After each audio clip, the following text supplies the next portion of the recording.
না, আল্লাহ সুবহানাহু ওয়া তাআলা আমাকে ডান বাম দুটি হাতে পরিপূর্ণ করে দিয়েছেন। তাই আমরা সর্ব অবস্থায় শুকরিয়া আদায় করব কার? কোন পীর ফকির মাজার ওলিয়া উলিয়া শুকরিয়া আদায় করা যাবে না। আমরা মাথা নত করব কার কাছে? শুধু আল্লাহর কাছে, একমাত্র আল্লাহর কাছে। আমরা মাথা নত করব কার কাছে? একমাত্র আল্লাহর কাছে। আমরা কোনদিন আমাদের এই মাথা নত হবে না পীর ফকির ওলিয়া উলিয়ার কাছে। কেননা আল্লাহ আমাকে সৃষ্টি করেছেন, পৃথিবীতে পাঠিয়েছেন একমাত্র আল্লাহ সুবহানাহু ওয়া তাআলা আল্লাহর ইবাদত করার জন্য। আল্লাহর ইবাদত করার জন্য আল্লাহ পাঠিয়েছেন, কোন পীর ফকির ওলিয়া উলিয়ার ইবাদত বন্দেগী করার জন্য আমাকে পাঠান নাই। তাহলে আজকে যারা পীর ফকির ওলিয়া উলিয়ার কাছে মাথা নত করছে, পীরের কাছে বাচ্চা চাচ্ছে, পীরের কাছে নানান সমস্যাগুলো বলছে, তারা মনে হয় সঠিক পথে আছে, তাই না? কখনোই নয়, কোনো দিন নয়। নিশ্চিত তারা ভুলের মধ্যে আছে, অবধারিত তারা ভুলের মধ্যে আছে, তারা অবশ্যই ভুলের মধ্যে আছে। উচিত হবে তাদেরকে এই ভুল থেকে ফিরে আসা। আল্লাহ তাআলা তৌফিক দান করুন, আমিন। আজকে এখানে অনেক ভাই আছেন যারা ইতিপূর্বে আগে পীরের মাজারে মাথা নত করতেন। অনেক ভাই আছেন যারা ওলিয়া উলিয়ার কাছে নিজের সমস্যাগুলো বলতেন। পীর ফকির ওলিয়া উলিয়া কোনোদিন আমার সমস্যা মিটাতে পারে? যদি মিটাতেই পারে, যে পীরের মাজারের বাহিরে বসে থাকা মিসকিন ফকিরগুলি প্লেট নিয়ে বসেছে, সেই পীর সাহেব যদি ফকিরদের সমস্যা মিটাতে না পারে, সেই পীর সাহেব আমার সমস্যা মিটাবে কেমনে? যে পীর ফকির মাজার ওলিয়া উলিয়া তার দরবারে বসে আছে কত মানুষ যারা অনাহারে ভুগছে, পোশাক নাই, ছেঁড়া পোশাক পরে বসে আছে। তাদের সমস্যা যদি নিবারণ করতে না পারে, তাহলে সেই পীর ফকির ওলিয়া উলিয়া আমার সমস্যা মিটাবে কি করে? রেল স্টেশনে কখনো দেখেছেন কোন পীরের মাজার দেখেছেন? না। কারণ কি? রেল স্টেশন, ওখানে পীর ফকির ওলিয়া উলিয়ার মাজার যদি দেওয়া হয়, ওখানে উপার্জনের পথ সঠিকভাবে ব্যবহার করা সম্ভব নয়। যেখানে লোকের সমাগম বেশি, অনেক জনবল, সেখানে দেখবেন তারা গেড়ে বসেছে। কারণ কি? এদের মূল টার্গেট একটা, সেটা হলো অর্থ মানুষের কাছ থেকে হাতিয়ে নেওয়া। এই জন্য আমরা সর্বাবস্থায় সব ক্ষেত্রে আমাদের মাথা নত হবে একমাত্র আল্লাহর কাছে। আমরা একমাত্র আল্লাহর কাছে মাথা নত করব, শুকরিয়া আদায় করব কার?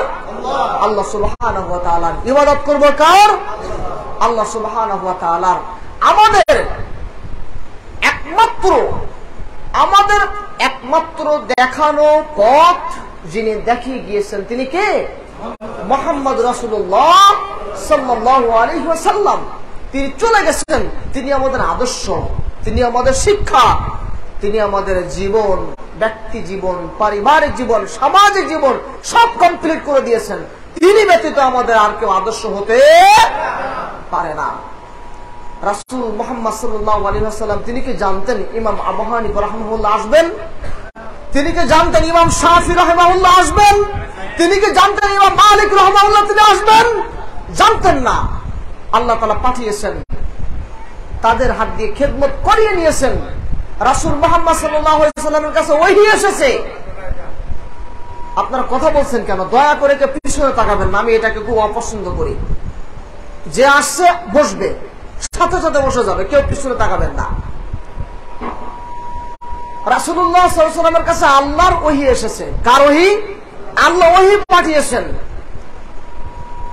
যদি রাসূলুল্লাহ সাল্লাল্লাহু আলাইহি ওয়াসাল্লামের কাছে ওহী এসে থাকে, তাহলে আমাদের তো কমপ্লিট হয়ে গেছে।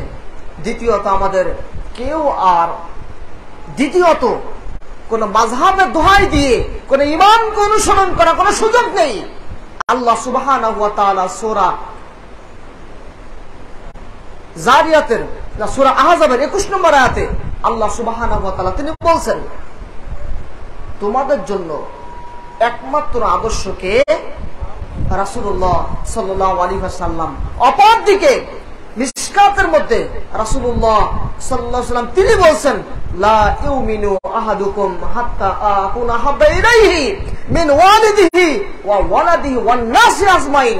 তোমরা মুমিন নও, পরেশগার নও, মুত্তাকি নও যতক্ষণ না পর্যন্ত তোমার বাপ, দাদা, সন্তান, সন্ততি সবকিছু থেকে আমি মুহাম্মদ আমাকে বেশি না ভালোবাসবা।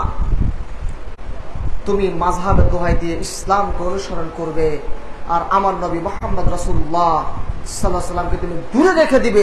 নিশ্চিত তুমি ভুলের মধ্যে আছো, এতে কোনো সন্দেহ নেই।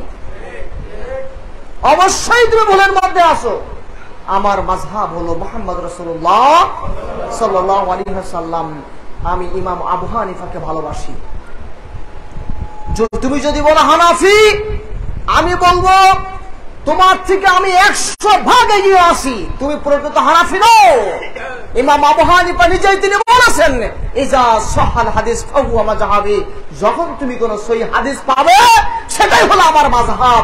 তাহলে তুমি ইমামের দোহাই দিয়ে, ইমামের কথা মতো ইমামকে নিয়ে বিভিন্ন কুচ্ছারটনা করে তার বিরুদ্ধে বিভিন্ন ভুল ব্যাখ্যা তৈরি করে মানুষকে ভুলের দিকে নিয়ে যাওয়া, এটা নিঃসন্দেহে ইসলামকে বিভ্রান্তি করার কারণে কিয়ামতের মাঠে তোমাকে দাঁড়াতেই হবে, এতে কোনো সন্দেহ নেই।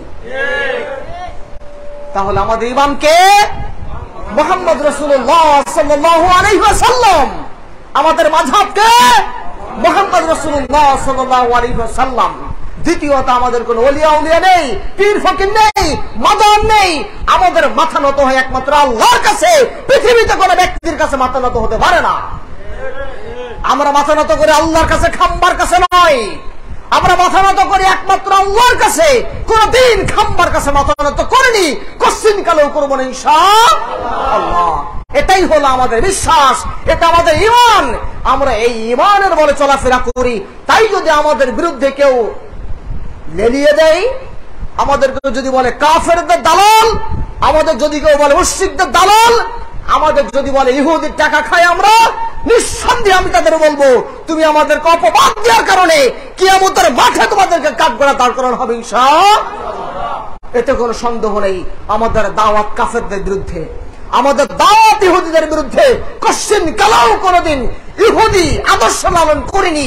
আমরা ব্যক্তহীন ভাবে বলে দিয়েছি, লা ইলাহা ইল্লাল্লাহ মুহাম্মদ রাসূলুল্লাহ, আল্লাহ সুবহানাহু ওয়া তাআলা তিনি আমার রব, মুহাম্মদ রাসূলুল্লাহ সাল্লাল্লাহু আলাইহি ওয়াসাল্লাম তিনি আমার আদর্শ। অবশ্যই আমরা একমাত্র আল্লাহর ইবাদত করি। তুমি আমাদেরকে বলো ইহুদের দালাল, কারণ কি? আমাদেরকে দাওয়াতকে মুসলিয়ে দেওয়ার জন্য, আমাদের দাওয়াতকে স্তব্ধ করে দেওয়ার জন্য, আমাদের দাওয়াতকে সমাজ থেকে উঠিয়ে দেওয়ার জন্য। মনে রেখে দিয়ে তোমার জন্য এই মেসেজ, লা তাজআলু তাইফাতুন লিযাহিরিন আলাল হক, কিয়ামতের আগ পর্যন্ত একটি দল থাকবে যারা হকের উপরে টিকে থাকবে।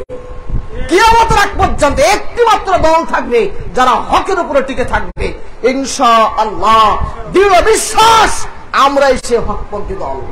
কারণ আমাদের দাওয়াত হলো কিতাবুল্লাহ ও সুন্নাত রাসূলুল্লাহ, আল্লাহর কিতাব রাসূলের সুন্নাত, এটাই হলো আমাদের দাওয়াত। আমরা কোনদিন বলিনি কোরআন এবং সুন্নাহর বাহিরে কোন ব্যক্তি লিখিত, কোন হাদিস ব্যক্তি লিখিত কোন কথাকে প্রাধান্য দেইনি।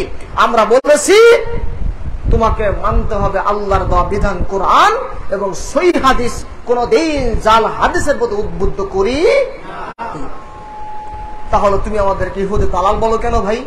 তুমি বলো আমরা বুকে হাত বাঁধিতে ইহুদি দালাল, তাহলে আমি বলবো তোমার ঘরে তুমি যাকে বিবাহ করেছো সে হলো ইহুদি দালাল, তোমার স্ত্রী, কারণ সে বুকে হাত বাঁধে। কোন হাদিসের দোহাই দিয়ে তুমি বলো আমাদেরকে ইহুদি দালাল? আমরা আমিন বলি তাই? আমরা বুকে হাত বাঁধি, পায়ে পা মিলাই, তুমি আমাদেরকে ইহুদি দালাল বানিয়ে দিয়েছো। তোমার ঘরে ইহুদের দালাল তুমি পুষছো। মনে রেখে দিও, তুমি তোমার ওই ঘরে যে স্ত্রীর সাথে তুমি মিলিত হচ্ছ, নিশ্চিত তোমার এই সহবাস বৈধ নয়। তোমার এই সহবাস বৈধ নয়। তুমি ইহুদি দালাল যে, এবং তুমি যাকে আমাদেরকে ইহুদি দালাল বলছো, তোমার ঘরে যে ইহুদি দালাল তুমি রেখে দিয়েছো, তার সাথে যে সহবাসে মিলিত হচ্ছ, স্ত্রী পরিচয় দিচ্ছ, নিশ্চিত তোমার এই সম্পর্ক বৈধ। আমি কি ভুল বলেছি ভাই? কারণ তার স্ত্রী তো বুকে হাত বেঁধে সালাত আদায় করে। বুকে হাত বাঁধা, আমিন বলা, পায়ে পা মিলিয়ে সালাত আদায় করা, এটাতে ইহুদি দালাল প্রকাশ পায় না। এটা রাসূলের সুন্নাত। রাসূলুল্লাহ সাল্লাল্লাহু আলাইহি ওয়াসাল্লাম তিনি বলেছেন, আমিন বললে খেপে যায় কারা? আজীব ব্যাপার।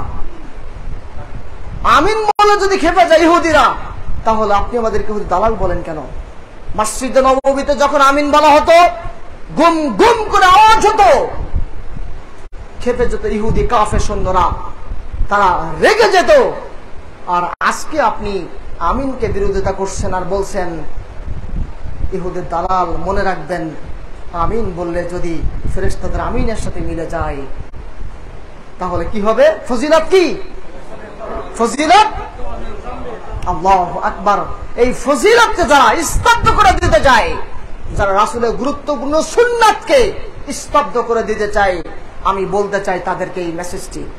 সেদিন বালাকোটের মসজিদে বুকে হাত বেঁধে সালাত আদায় করা, আমিন বলা, পায়ে পা মিলিয়ে সালাত আদায় করাকে সেদিন বন্ধ করে দিয়ে এভাবেই ঘোষণা এসেছিল, যদি কেউ বুকে হাত বেঁধে সালাত আদায় করে, যদি কেউ আমিন বলে, তাকে ফাঁসিতে চড়ানো হবে। সাতক্ষীরার মানুষ ঈদ বিশ্বাস এবং তার বন্ধু বালাকোট মসজিদে সালাত আদায় করছেন। সালাতে তিনি বুকে হাত বেঁধে সালাত আদায় করছেন, আমিন বলছেন।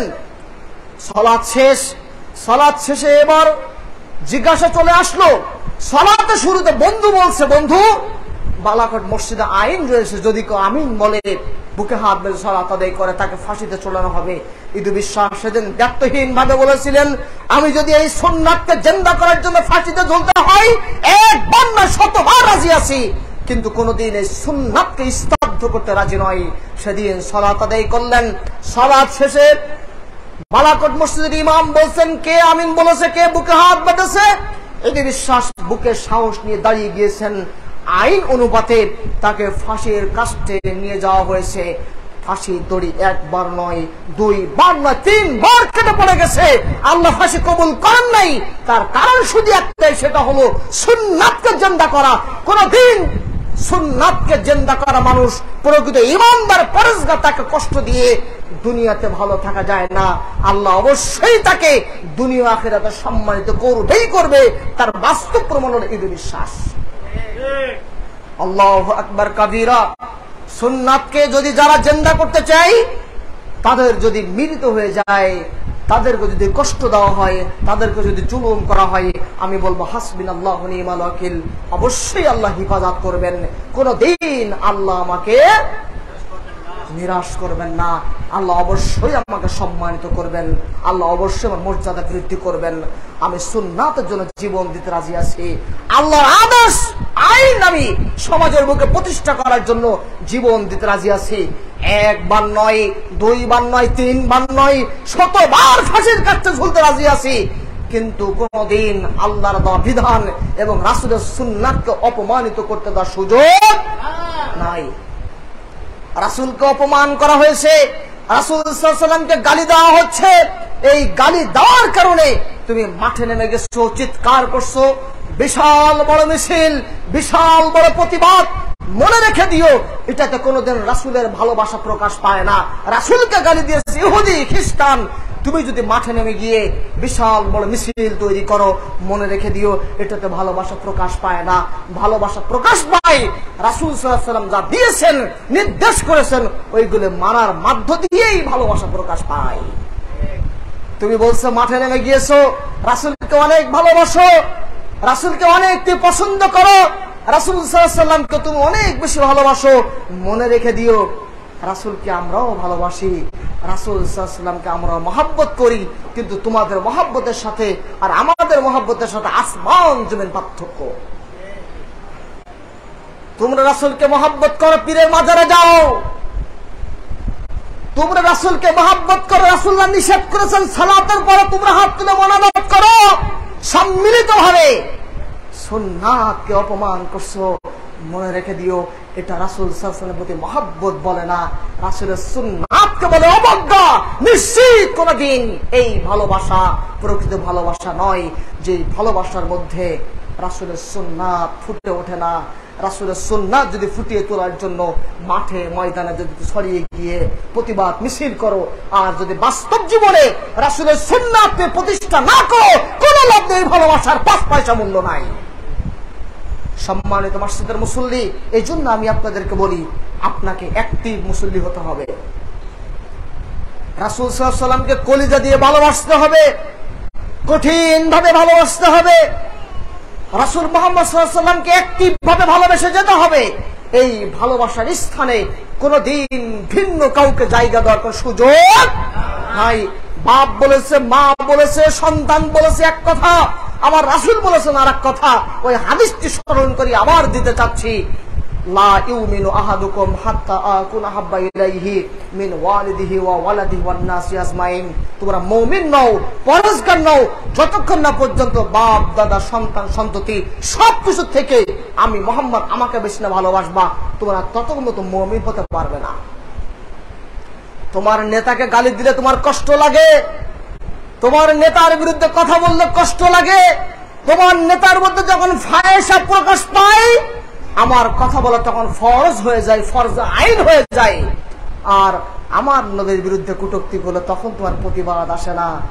মনে রেখে দিও, তুমি আজকে যে তোমার নেতার বিরুদ্ধে গালি দেওয়ার কারণে তোমার নেতার বিরুদ্ধে কথা বলা, তুমি যে আইন পাশ করেছো, তোমার দায়িত্ব পাওয়া যায় মুসলিম হিসাবে। আমার রাসূলের বিরুদ্ধে কটূক্তি করলে তাকে ফাঁসির কাস্তে চড়ানো বাংলার জমিনে এটা আইন পাশ করা বাধ্যতামূলক হয়ে যায়।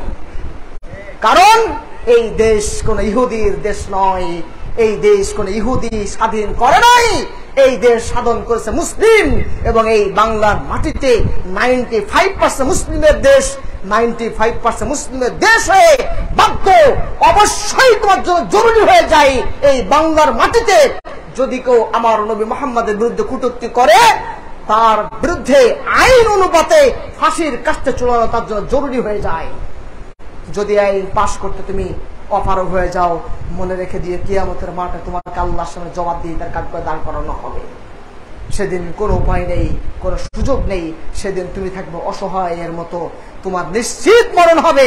অবশ্যই তুমি মৃত্যুকে ভয় করো। আল্লাহ তাআলা তৌফিক দান করেন, আমিন। সম্মানিত মসজিদের মুসল্লি, আপনি কেন কোরআন এবং সুন্নাহ মাহফিল নিজের জীবনকে তৈরি করবেন? আপনি কেন মুহাম্মদ রাসূলুল্লাহ সাল্লাল্লাহু আলাইহি ওয়াসাল্লামকে আপনি অনুসরণ করবেন? কেন? প্রশ্ন জাগে কিনা? জি, এখানে একটা হাদিস বললে আপনি বুঝতে পারবেন স্পষ্ট ভাবে। রাসূলুল্লাহ সাল্লাল্লাহু আলাইহি ওয়াসাল্লাম তিনি বসে আছেন, আবু বকর, ওমর, উসমান, আলী তিনি বসে আছেন, একত্রে বসে আছেন মসজিদ নববীতে। মসজিদ নববীতে একটি হাদিসের মধ্যে দুটি উত্তর পেয়ে যাবেন।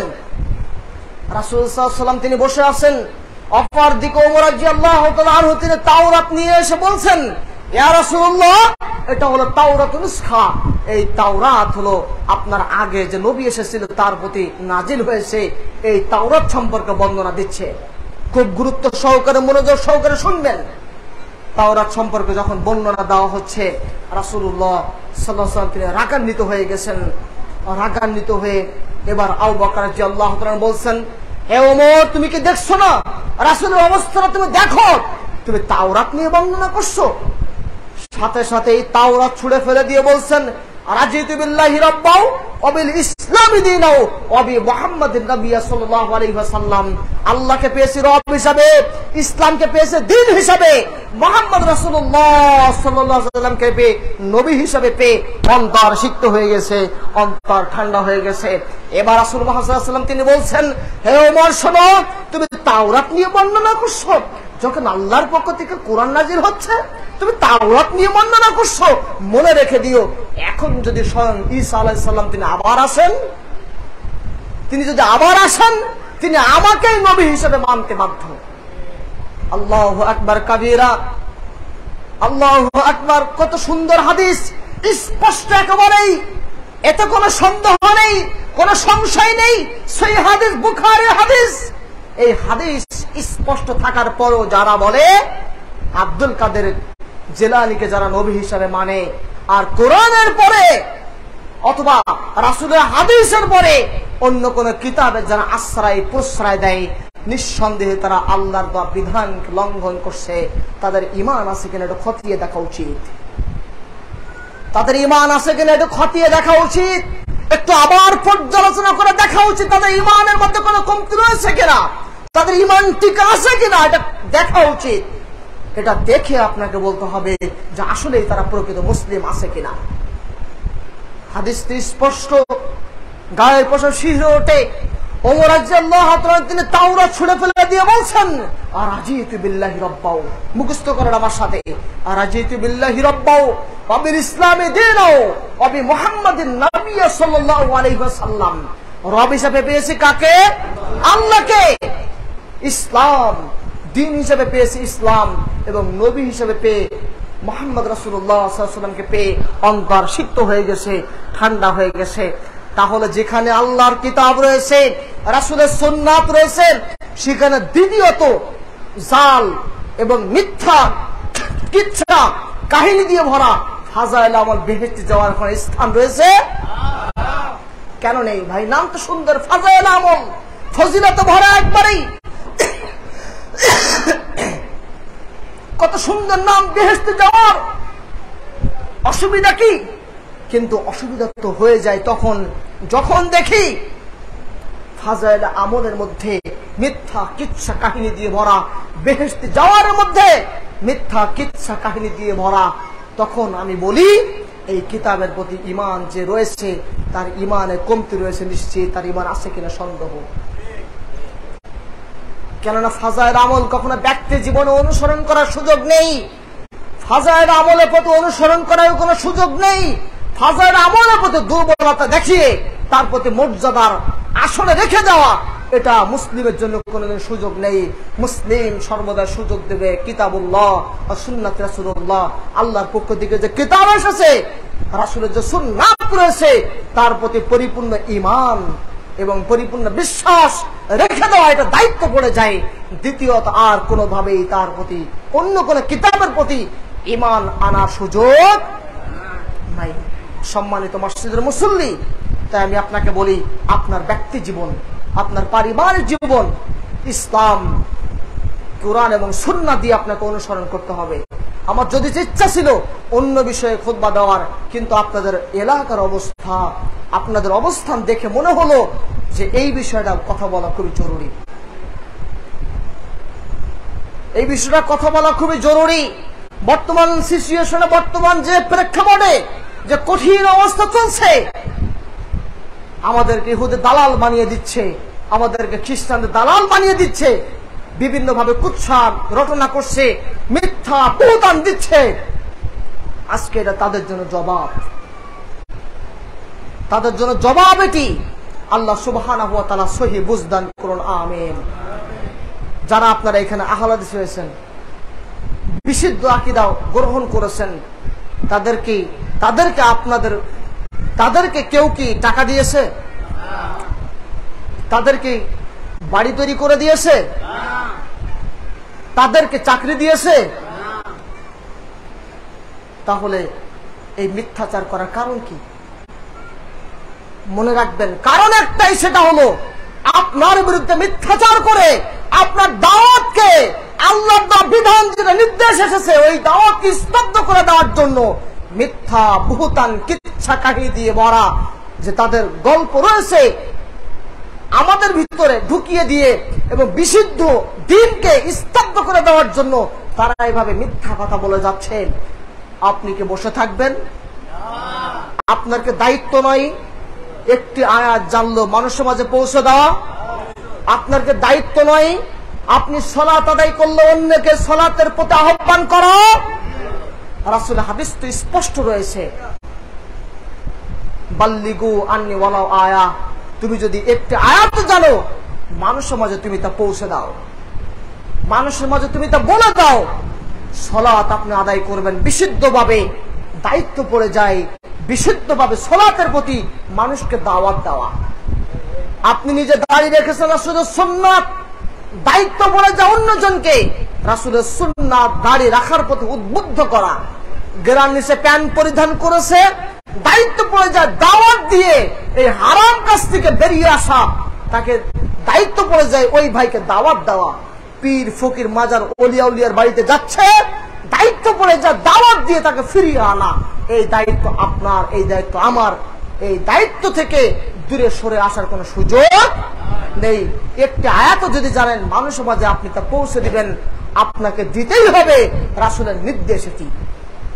সম্মানিত মসজিদের মুসল্লি, রাসূলুল্লাহ সাল্লাল্লাহু আলাইহি ওয়াসাল্লাম তিনি মসজিদে বসে আছেন। মসজিদে বসে আছেন, একজন লোক এসে সালাত আদায় করলেন। সালাত আদায় করে রাসূল সাল্লাল্লাহু আলাইহি ওয়াসাল্লামের কাছে গিয়েছেন। রাসূলুল্লাহ সাল্লাল্লাহু আলাইহি ওয়াসাল্লাম তিনি বলছেন, সাল্লি ফাইন্নাকা লাম তুসাল্লি, তুমি সালাত আদায় করো নাই, আবার যাও তুমি সালাত আদায় করো। লোকটি গিয়ে সালাত আদায় করলেন। লোকটি সালাত আদায় করলেন, সালাত শেষে আবার এসেছেন রাসূল সাল্লাল্লাহু আলাইহি ওয়াসাল্লামের কাছে। আল্লাহ রাসূল তখন আবার বললেন, সাল্লি ফাইন্নাকা লাম তুসাল্লি, তুমি সালাত আদায় করোনি, আবার গিয়ে সালাত আদায় করো। লোকটা আবার সালাত আদায় করলেন, আবার এসেছেন রাসূল সাল্লাল্লাহু আলাইহি ওয়াসাল্লামের কাছে। আল্লাহ রাসূল তখন আবার বললেন, সাল্লি ফাইন্নাকা লাম তুসাল্লি, তুমি সালাত আদায় করোনি, তুমি আবার গিয়ে সালাত আদায় করো। কয়বার? তিনবার ফিরিয়ে দিলেন। লোকটি এবার রাসূল সাল্লাল্লাহু আলাইহি ওয়াসাল্লামকে বলছেন, ইয়া রাসূলুল্লাহ, আপনি আমাকে সালাত শিখিয়ে দিন। এই হাদিস থেকে প্রমাণ পাওয়া যায়, যদি সালাত রাসূলের পদ্ধতিতে না হয়, যদি এই সালাত চালিয়ে যায়, ফরজ, সুন্নাত, নফল, তাহাজ্জুদ, আর সালাতের বয়স যদি হয় 60 বছর 70 বছর, আর সেই সালাত যদি রাসূলের পদ্ধতিতে না হয়, আল্লাহর দরবারে কোনদিন সালাত কবুল হবে না। আপনি চিল্লা দেন, অসুবিধা নেই, চিল্লা দিয়ে ফানা ফিল্লা করে ফেলে দেন, অসুবিধা নেই, কিন্তু সেই চিল্লা যদি রাসূলের পদ্ধতিতে না হয়, কোনদিন সম্ভব নয়। এটা রাসূল সাল্লাল্লাহু আলাইহি ওয়াসাল্লামের দাওয়াত নয়, যে দাওয়াত রাসূল সাল্লাল্লাহু আলাইহি ওয়াসাল্লাম তিনি দেন নাই, রাসূলের পদ্ধতিতে নয়। সেই দাওয়াত যদি আপনি 1 চিল্লা, 2 চিল্লা, 3 চিল্লা, 5 চিল্লা যদি দিয়ে চলে যান, সেটা যদি রাসূলের পদ্ধতিতে না হয়, আল্লাহ সুবহানাহু ওয়া তাআলা কোনদিন সেই চিল্লা কবুল করবেন না। তাহলে সালাত হতে হবে কার পন্থায়? রাসূলের পন্থায়। যেই সালাত দুনিয়াতে উপকার দেয় না, যেই সালাত দুনিয়াতে কোনো স্বাদ দিতে পারে না, সেই সালাত আখিরাতে কোনো উপকার দিতে পারে না। অবশ্যই সালাত হতে হবে রাসূলুল্লাহ সাল্লাল্লাহু আলাইহি ওয়াসাল্লামের পন্থায়। রাসূল সাল্লাল্লাহু আলাইহি ওয়াসাল্লাম যেভাবে নির্দেশ দিয়েছেন সেভাবেই সালাত আদায় করতে হবে। যদি সেভাবে সালাত আদায় করতে পারেন, আর যদি আপনি 20, 30, 40, 50 বছর ভুলভাবে সালাত আদায় করেছেন, আর এখন যদি সঠিক সালাত দেখে যদি শুধরে নেন, অবশ্যই আল্লাহ সুবহানাহু ওয়া তাআলা পিছনের পাপগুলোকে আল্লাহ ক্ষমা করে দিয়ে আপনাকে আল্লাহ আগামী দিন ভালো কিছু দিবেন। এবং রাসূল সাল্লাল্লাহু আলাইহি ওয়াসাল্লাম তিনি বলছেন, যদি কেউ পিছনের পাপগুলিকে আল্লাহর কাছে ক্ষমা চায়, আল্লাহ সুবহানাহু ওয়া তাআলা পিছনের পাপগুলিকে নেকিতে পরিপূর্ণ করে দিবে। তাহলে আফসোসের কিসের, কষ্ট কিসের, পেরেশানি কেন, চিন্তা কেন? ভুল করে ফেলেছি, আমি সংশোধন করে নিব। আল্লাহ সুবহানাহু ওয়া তাআলা ক্ষমাশীল, দয়াবান। আল্লাহ বলছেন, ওয়ালিমান খাফা মাকাম রাব্বিহি জান্নাতান। আমাকে বলুক না, নিজের পাপ সম্পর্কে বলুক, নিজের কার্যক্রম সম্পর্কে বলুক। পীরের মাজারে গিয়েছে, সন্তান চেয়েছে, ওলিয়া উলিয়ার কাছে গিয়েছে, ওদিকে জাহাজ বাবার কাছে গিয়ে কিয়ামতের মাঠে জাহাজে চলে যাবে, টিকিট কিনে নিয়ে চলে এসেছে। হ্যাঁ, টিকিট কিনে নিয়ে চলে এসেছে। এবার এই পাপ সম্পর্ক যদি আল্লাহর কাছে বলে, আল্লাহ সুবহানাহু ওয়া তাআলা তিনি ক্ষমা করে দিবেন। শুধু ক্ষমা দিয়ে শেষ নয়, আল্লাহ তাআলা তার জন্য 2টি জান্নাত নির্ধারণ করে রেখে দিয়েছেন। শোনা যায় বক্তার মুখে, তিনি আফসোস করেই বলছেন, আমরাই কষ্ট করে দাওয়াত দিচ্ছি 40 বছর, আর তুমি সেই 40 বছরের দাওয়াতে এসে আমাদেরকে পানি ঢেলে দিবে, এটা আমরা কোনদিন করতে দিব না। তিনি আফসোস করে বলছেন। অর্থাৎ তার বক্তব্য থেকে বোঝা যায়, আলহামদুলিল্লাহি রাব্বিল আলামিন, আল্লাহর কাছে লাখো শুকরিয়া, দাওয়াত শুরু হয়ে গেছে। গোটা বাংলার মাটিতে বিশুদ্ধ আকীদার কোরআন সুন্নাহর দাওয়াতের যে গতি তৈরি হয়ে গেছে, আগামীর বাংলাদেশ তাওহীদের বাংলাদেশ, আগামীর বাংলাদেশ কোরআন সুন্নাহর বাংলাদেশ। আল্লাহ তুমি কবুল করে নিও, আমিন। পীরের মাজার, ওলিয়া উলিয়া যেভাবে তাদের ব্যবসা একেবারেই মাটিতে মিশে যাচ্ছে, আমি মনে করছি বেশি দিন দেরি নয়, মাত্র 10 থেকে 15 বছর ইনশাআল্লাহ এই 10-15 বছরের মধ্যে বাংলাদেশে যত ভেজাল তরিকা রয়েছে, যত যা কিছু রয়েছে সবকিছু স্তব্ধ হয়ে যাবে, তাদের ব্যবসা মাটিতে মিশে যাবে ইনশাআল্লাহ। আল্লাহ তাআলা বাংলার মাটিতে তাওহীদ কবুল করে নেবেন ইনশাআল্লাহ। আল্লাহ তুমি কবুল করে নিও, তুমি তো দয়াবান, তুমি তো রহমান, তুমি তো, তোমার দয়ার তো শেষ নাই। আমরা কাজ করে যাচ্ছি, আল্লাহ তুমি কবুল করে নিও, আমিন। আমরা তো আর ছোট মানুষ, বাইতুল মুকাররমাতে খুতবা দেওয়ার তো সুযোগ নাই। টিনের সাপ্লাই খুতবা দিয়ে আমাদের দাওয়াতের যে পাওয়ার, তুমি বাইতুল মুকাররমে শত শত বার খুতবা দিয়ে তোমার এই পাওয়ার তৈরি হবে না। তোমার মুখ দিয়ে বের হয় বিদাতি কথা, আল্লাহ বাইতুল মুকাররমে কেন, তুমি যে তার থেকে আর বড় করে মসজিদে গিয়ে খুতবা দাও, তোমার দাওয়াত কবুল হওয়া সম্ভব নয় ইনশাআল্লাহ। টিনের তৈরি সাবলার মসজিদে দাওয়াতি কাজ করে আল্লাহ কবুল করে দিবে। শোনা যায় নাকি বিভিন্ন জায়গাতে মসজিদ ভেঙে দিচ্ছে, আউযুবিল্লাহ। অবাক হয়ে যাচ্ছি, মসজিদ ভেঙে কারা? কাফের মুশরিকরা।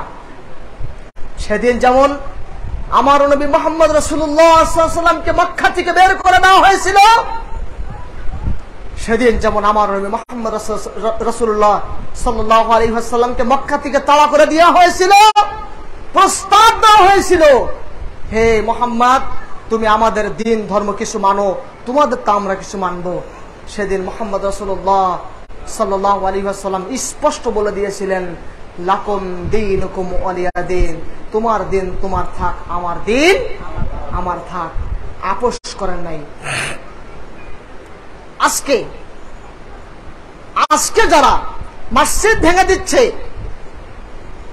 রাসূল সাল্লাল্লাহু আলাইহি ওয়াসাল্লামকে কাফেররা বের করে দিয়েছিল, আপোষ করেন নাই। তাই আপোষ করেন নাই, তাওহীদের সাথে বাতিল কখনো মিশ্রিত করেন নাই। রাসূলের হাদিস কি?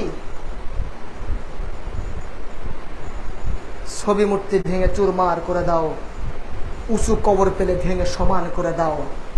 তোমার উচিত ছিল দেওয়ানবাগী পীরের মাজার ভেঙে তছনছ করে দেওয়া। তোমার উচিত ছিল শাহজালাল, শাহপরান, খাজা বাবা, গাজা বাবার মাজার গুলোকে ভেঙে তছনছ করে দেওয়া। তুমি এই কাজগুলো না করে করছো কি? সহি আকীদার, বিশুদ্ধ আকীদার আহলে হাদিস মসজিদ গুলাকে ভেঙে দেওয়ার মতো সাহস তোমার তৈরি হয়। মনে রেখে দিও, তোমার এই হাত নিয়ে আমি বড় আতঙ্কে আছি। যে হাত দিয়ে তুমি মসজিদ ভেঙে দিচ্ছ, মনে রেখে দিও কিয়ামতের মাঠে এই হাত তোমার বিরুদ্ধে সাক্ষ্য দিবে ইনশাআল্লাহ।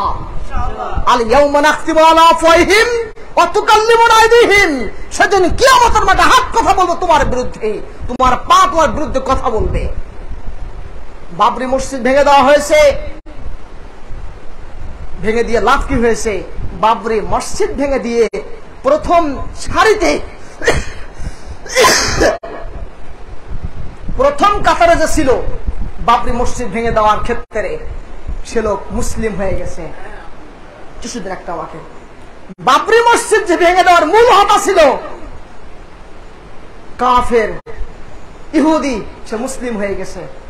আমিও আশা করছি আজকে যারা আহলে হাদিস মসজিদ গুলা ভেঙে দিচ্ছে তাদের জন্য সুসংবাদ, আরো ভালো, অসুবিধা নেই। টিনের তৈরি মসজিদ গুলাকে যত ভেঙে নেবে, সেখানে ইটের তৈরি, ইট, সিমেন্ট, বালুর তৈরি মসজিদ তৈরি হবে ইনশাআল্লাহ। তার বাস্তব প্রমাণ ফরিদপুরের সলতার মাটি, বাস্তব প্রমাণ ভোলার মাটি, বাস্তব প্রমাণ বাংলার অলিতে গলিতে যতগুলি মসজিদ ভেঙেছ, আল্লাহ সুবহানাহু ওয়া তাআলা সেখানে টিনের মসজিদকে ইট, সিমেন্ট, বালুর মসজিদে পরিণত করে দিয়ে সেই এলাকার মানুষের জন্য নিয়ামত হিসেবে আল্লাহ তৈরি করে দিয়েছেন। আলহামদুলিল্লাহ। তুমি না বলেছিলে আত্মাকুয়া মসজিদ, সিলেটের মসজিদকে ভেঙে চুরমার করে দিবে? পাশেই কি নদী রয়েছে জানো? সুরমা নদী। পাশেই নাকি আত্মাকুয়া মসজিদকে ভেঙে সুরমা নদীতে ভাসিয়ে দিবে। যে লোক বলেছিল তিনি ভেসে চলে গেছেন। আত্মাকুয়া মসজিদ এখনো দাঁড়িয়ে আছে আর থাকবেই থাকবে ইনশাআল্লাহ। কেননা লা তাজআলু তাইফাতুন বিযাহিরিন আলাল হক, কিয়ামত রাত পর্যন্ত একটি দল থাকবে হকের উপরে, তাদেরকে কেউ পরাস্ত করতে পারবে না, তাদেরকে দমড়ে মুচড়ে দিতে পারবে না, তাদেরকে ভেঙে ফেলার কোনো সুযোগ। তাহলে ভয় কিসের ভাই? ভয় কিসের? যত মসজিদ ভেঙেছে আল্লাহ তাআলা সেখানে মসজিদ কবুল করে নিয়েছেন, তাহলে ভয় কিসের? আমরা তো ভয় পাই না। আমরা বলি হাসবিনাল্লাহু নি'মাল ওয়াকিল। আমরা আল্লাহর প্রতি পরিপূর্ণ তাওয়াক্কুল করি, আল্লাহর প্রতি পরিপূর্ণ ভরসা করি। ইব্রাহিম আলাইহিস সালাম সেদিন যেমন আল্লাহর প্রতি পরিপূর্ণ তাওয়াক্কুল করে বাড়ি থেকে বের হয়েছিলেন, আল্লাহ ব্যবস্থা করে দিয়েছেন। সেদিন যেমন আগুনে নিক্ষিপ্ত করা হয়েছিল ইব্রাহিম আলাইহিস সালামকে, আল্লাহ তাআলা আগুন ঠান্ডা করে দিয়েছিলেন। সেদিন যেমন ফিরআউন ধাওয়া করেছে মূসা আলাইহিস সালামকে, আল্লাহ তাআলা বিশাল সাগরকে রাস্তায় পরিণত করে বাঁচিয়ে দিয়েছেন, ফিরআউনকে ডুবিয়ে মেরেছেন। আজকেও যারা মসজিদ ভাঙার কাজে এজেন্ডা হাতে নিয়েছে তাদেরকে বলি আমি, তুমি সাবধান হয়ে যাও। তুমি মনে করো না তোমার এই কার্যক্রমকে ভালো দিকে যাচ্ছে। যত মসজিদ ভাঙছো মানুষের জ্ঞানের পরিধি তত আরো বেশি উন্মুক্ত হচ্ছে। কারণ কি? কারণ কি মসজিদ ভাঙার ঘটনা কি? মসজিদ কেন ভাঙবে? ওটাও তো কোনো মুসলিমদের মসজিদ, ওখানেও তো সালাত আদায় হয়, ওখানেও তো আল্লাহর ইবাদত হয়। যখনই মানুষ জানা ও বোঝার জন্য আসছে তখন দেখছে না ঠিক আছে, বাপদাদার ধর্মের দোহাই দিয়ে চলার আর সুযোগ। ইসলাম তো সনাতন ধর্ম না, ইসলাম তো হিন্দু ধর্ম না যে গোসাইয়ের দোহাই দিয়ে গোসাই যা বলবে তাই করতে হবে। ইসলাম তো বলে আপনাকে আল্লাহ নির্দেশ দিয়েছেন ইকরা। কে পড়বে? আমি পড়বো? আল্লাহ সুবহানাহু ওয়া তাআলা তিনি বলছেন তোমরা পড়ো, ইকরা বিইসমি রাব্বিকাল্লাযী খলাক। তুমি পড়ো কার নামে? আল্লাহর নামে। প্রত্যেককে আল্লাহ সুবহানাহু ওয়া তাআলা নির্দেশ করে দিয়েছেন। তাহলে বাপ দাদার দোহাই দিয়ে ইসলামকে অনুসরণ করার কোনো সুযোগ নেই। মসজিদ যত ভেঙে দেওয়া হচ্ছে মানুষের ভিতরে জানার আকাঙ্ক্ষা তত তৈরি হচ্ছে। ঘটনা কি? মসজিদ কেন ভেঙে দিচ্ছে? দেখি এটা জানা বোঝা করি। যখন জানতে বুঝতে আসছে তখন দেখছে বাপ দাদার দোহাই দিয়ে ধর্ম পালন করে এগিয়ে যাওয়ার সুযোগ নেই। এটাই সহি। আলহামদুলিল্লাহ দেখা যাচ্ছে একটি এলাকাতে যেখানে একজন মানুষ, দুজন মানুষ, তিনজন ছিল, আল্লাহ সুবহানাহু ওয়া তাআলা সেখানে হাজার মানুষে পরিণত করে ফেলে দিচ্ছেন। ছোট্ট মসজিদ আর মুসল্লি ধরে না, বাহিরে বারান্দায় ধরে না, তার বাহিরে চলে যায়। দেখা যায় আল্লাহ সুবহানাহু ওয়া তাআলা ওই এলাকাতে হাজার মুসল্লিকে বিশুদ্ধ আকীদায় কুরআন সুন্নাহ অনুসরণকারী মুসল্লিতে আল্লাহ কবুল করে নিয়েছেন। আলহামদুলিল্লাহ। অবাক হয়ে যায়, পিস টিভি বন্ধ করে দিচ্ছে। পিস টিভি বন্ধ করে দিয়ে লাভ হয়েছে? গতকালকেই একজন বোন ফোন দিয়েছেন, ভাইয়া আমার মা সারাদিন স্টার জলসা জি বাংলা দেখেন। তিনি হজও করেছেন, ওমরাও করেছেন, সালাত আদায় করেন, ইবাদত বন্দেগী টুকটাক করেন, সারাদিন তিনি সিরিয়াল নিয়ে তিনি পড়ে থাকেন। যেই এই সিরিয়াল দেখা নিয়ে সেই বোনের বাবা মার মধ্যে চরম দ্বন্দ্ব, চরম গন্ডগোল। হুজুরের চোখে স্টার জলসা জি বাংলা পড়লো না, হুজুর দেখেছে পিস টিভি বন্ধ করে দিতে হবে। কারণ পিস টিভি তার ব্যবসার থলেটা বন্ধ করে দিচ্ছে, ব্যবসায়ী উপার্জনের পথকে বন্ধ করে দিচ্ছে। বিনা পুঁজির ব্যবসাকে বন্ধ করে দেওয়ার কারণে পিস টিভিকে বন্ধ করতে হবে। পিস টিভি বন্ধ না করলে ব্যবসা চালানো যাবে না। তাই তো হুজুর পিস টিভির বিরুদ্ধে বক্তব্য দিয়ে মানুষকে লেলিয়ে দিয়েছে, পিস টিভি বন্ধ করে দিয়েছে। হুজুর মনে করেছে বাহ, পিস টিভি বন্ধ মানে সবকিছু বন্ধ। কিন্তু হুজুর তো আর জানে না বাংলাদেশে এখন পিস টিভি নয়, বাংলাদেশে এখন পিস টিভির উপরের জিনিস লাখো মিডিয়া আল্লাহ তাআলা কবুল করে নিয়েছে। আলহামদুলিল্লাহ, লাখো মিডিয়া আল্লাহ কবুল করে নিয়েছে। যেখানে আগে শুধু পিস টিভি ছিল দাওয়াতি কাজের মাধ্যম, সেখানে এখন আল্লাহ সুবহানাহু ওয়া তাআলা হাজারো চ্যানেল, হাজারো ইউটিউব চ্যানেল, দাওয়াতি চ্যানেল আল্লাহ তাআলা কবুল করে নিয়েছেন। তাহলে কি পিস টিভি বন্ধ করে উপকার হয়েছে না ক্ষতি হয়েছে? উপকার হয়েছে, ক্ষতি হয়নি।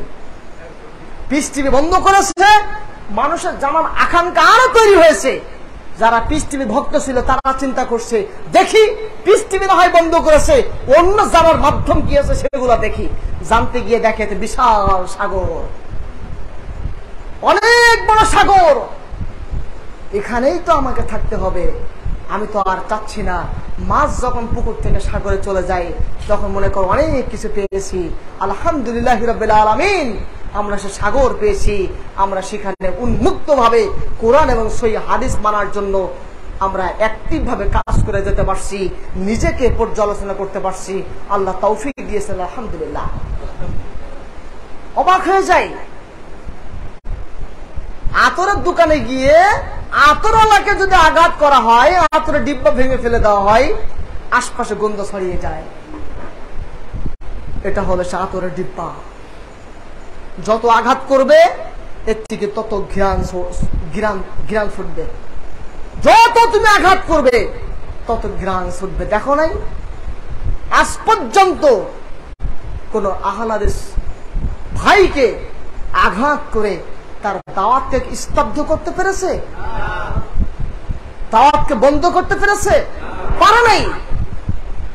কারণ কি? এটা এমন একটা রত্ন, মণিমুক্তা, গুরুত্বপূর্ণ সম্পদ, এমন একটা আতর যেটাতে যত আঘাত করা হয় তত বেশি ঘ্রাণ ছোটে, যত বেশি আঘাত করা হয় তত বেশি এলাকা ঘ্রাণ ছড়িয়ে দেয়। এটাতে আঘাত করতে এসো না, আতরের ডিব্বাতে তোমাদেরই ক্ষতি হবে। এই আতরের ডিব্বাতে যত আঘাত করবে ক্ষতি তোমাদেরই হবে, এই জন্য আঘাত করতে এসো না, ক্ষতি তোমাদেরই হবে। পাগল মুসল্লি